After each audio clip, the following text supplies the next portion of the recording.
I sometimes know exactly what I want to bring you, what message I want to share. And other times I have no idea at all where I'm headed. This week, without even looking at the reading for today, I had the idea that I wanted to bring a dream to share with you. So I went to bed to incubate a dream. By that, I mean to ask the dream world for guidance, for a dream story or images to help me understand a specific question or to give me inspiration about what I'm going to write or say. Usually when people incubate a dream, they write their question on a little slip of paper and put it under their pillow or beside their bed on the bedside table. I often will write my question in my journal, but that night I just went to bed.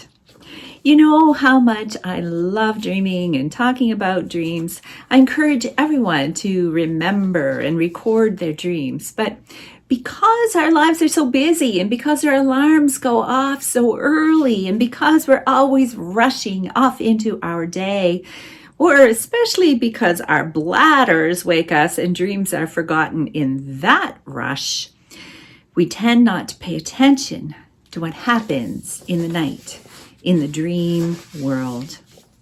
When we do pay attention to our dreams, much wisdom and understanding can be gleaned from the stories and images that arise.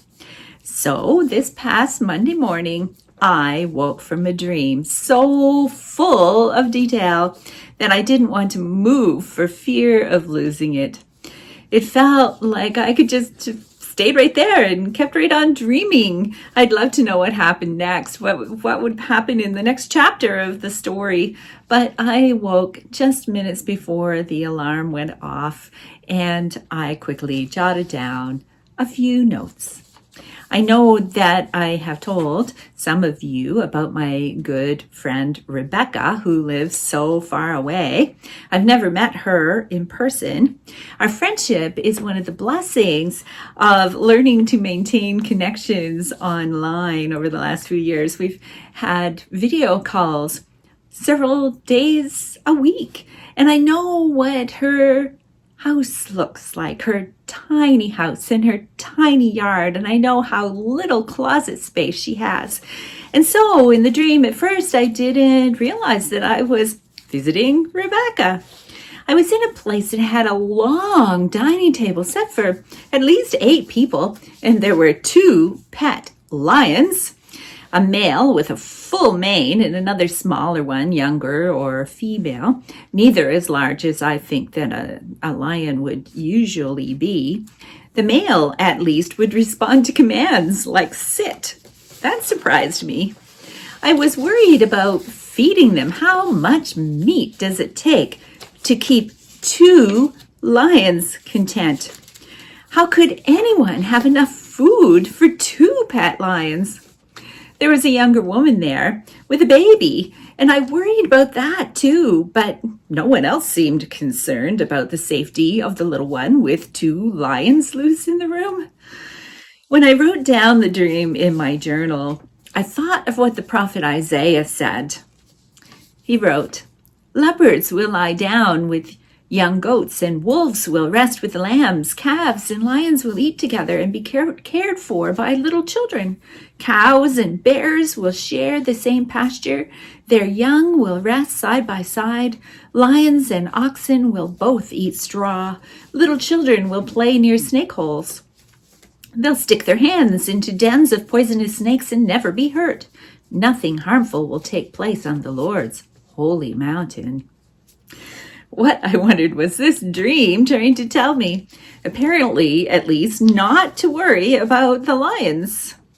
After a bit, a man who reminded me of Fred Flintstone lounged on a couch watching TV, I think, while tearing up bread to throw onto the floor for the smaller lion to gobble up. That seemed weird to me, but not to anybody else. And by then I knew I was visiting Rebecca. It was not her current small house. It was probably a condo. Her door was the first door down a small hallway off a large common space on the second floor. There was a wide carpeted staircase that led up from the building's front door. Rebecca told me that I was supposed to have supper with her friends. I had to go there, she said, but her instructions were not clear. No, I could not take the bus.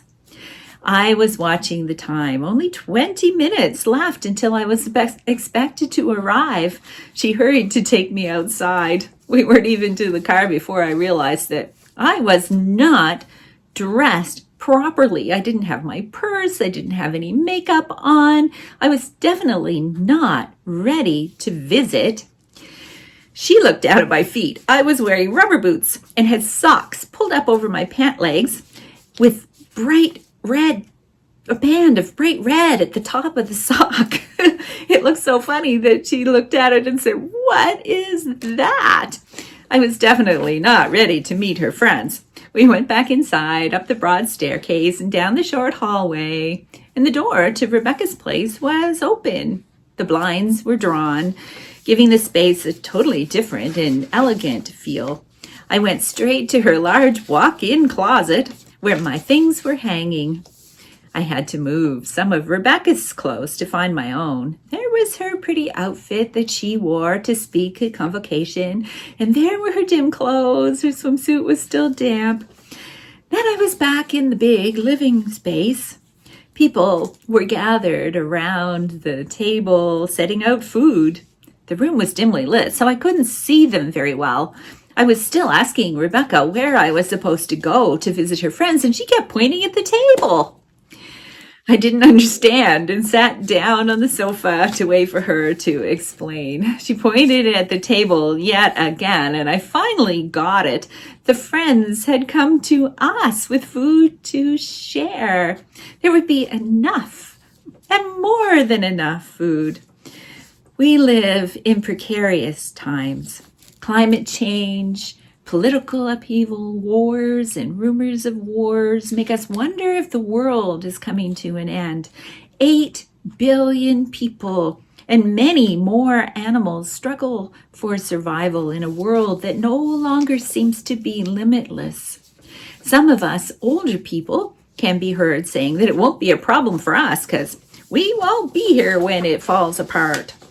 But as things change more and more quickly, as fires burn uncontrollably, as storms inundate coastlines, and as trees fall to monstrous winds, you have to realize that we are living in that scary future right now. It's not just our grandchildren that we need to worry about. We need to think about the future of all 8 billion of us. The world, as we know it, is passing away. Younger people are choosing not to have children. They can barely make ends meet. They have little hope of buying their own homes. They have difficulty finding employment with any semblance of stability. These days, it's hard to imagine a future where things could be better than they are now. And this now is turning out to be a scary place. Students seem unmotivated to learn. Even smart, capable teens are not applying themselves to their schoolwork. We wonder about the mental health of our youth. Is it COVID that stole their mojo? Do they feel hopeless about their future, anxious about a world that seems about to end, where weather no longer follows the normal patterns and where glaciers melt and the south shivers with winter's polar vortex? Do they notice how many people are working multiple jobs and still not making ends meet? Do they watch their older friends graduate from university unable to find work in their chosen fields? Do they stress over the good possibility that many types of work, even what used to be seen as the good jobs, could be taken over by AI? What is left to them but computer game oblivion and self-medication of some sort or another? It has become a world of depression and anxiety rather than a benevolent universe full of hope and expectation. The attitude of many, old and young, seems to be that it doesn't really matter. Nothing seems to matter if the world is going to end. That seems to be what Paul was telling Corinthian Christians so long ago. Let me read what he said. My friends, what I mean is that the Lord will come soon, and it won't matter if you're married or not. It will be all the same if you are crying or laughing, or if you are buying or are completely broke. It won't make any difference how much good you are getting from this world or how much you like it. This world, as we know it, is now passing away. He said that with the world that they knew coming to an end, it didn't matter if they were married or not. It didn't matter if they had the means to exist with any comfort or not. It didn't matter if they liked or disliked the decadent evil of the Roman world or not. The world as they knew it, Paul wrote, was coming to an end. Of course, about 2,000 years have passed since then, and the world has not yet gone up in a puff of smoke. Jesus has not returned on a cloud, as they expected him to do. Most people don't even think about a second coming these days. The end of the world may feel imminent, and yet the end of the world may not be coming at all. But the world as we know it does seem to be ending, or drastically changing. So what should we do? Earlier in Paul's letter to the Corinthians, he said that in view of the impending crisis, the hard times that they were facing, whether you read it as the time of Jesus' return or the coming collapse of the empire, it doesn't matter whether you're married or employed or poor or happy or sad. What mattered was your spiritual life. It's like Paul was saying to keep on, keeping on, and not to worry about the world as we know it passing away. In my dream, I was most worried about how to feed the hungry lions. I was worried about the child, and I was worried about what to do next. Paul said not to worry. It doesn't matter. It doesn't change anything to worry. Keep your focus, he says. It's all too easy to get tied up in the struggle to survive. What really matters is listening to Spirit. What really matters is remembering that things are not what they seem. In waking life, my friend's house is very small. She does not have very many dinner parties, I'll tell you. She never has guests sleep over. There just isn't room. But it was so different in this dream. In the dream world and in the spirit world, lions and children can coexist. What seems small to us is wide open space in the spirit world. What seems limited is really unlimited. What could be times of hunger can become times of sharing, of eating bread together with each other and with the wild.